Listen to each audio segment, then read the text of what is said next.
инфекционная заболеваемость, она носит как бы большей частью сезонный характер.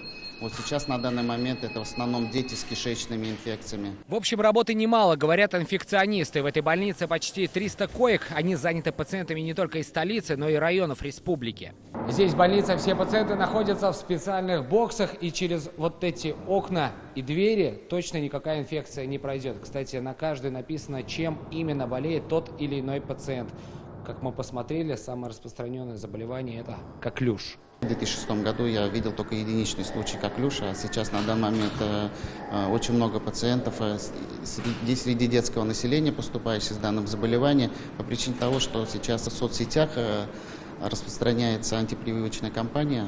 Как раз этот вопрос стал одним из главных сегодня на межрегиональной конференции врачей-инфекционистов. Агитацию в соцсетях против прививок медики не поддерживают. Детки заболевают довольно опасными заболеваниями.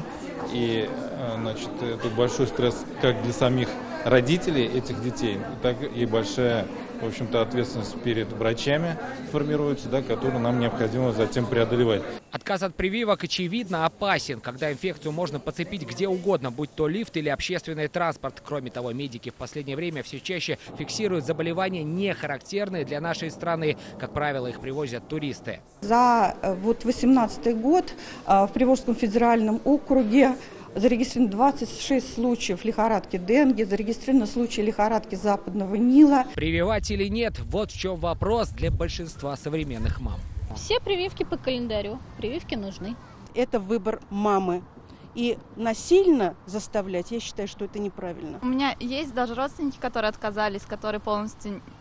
Они живут отдельно, прям у них отдельный дом, 3 детей, и они вообще даже в садик не ходят. Это ваш ребенок, это ваша ответственность. Если вы считаете, что нужно ставить, значит вы ставите.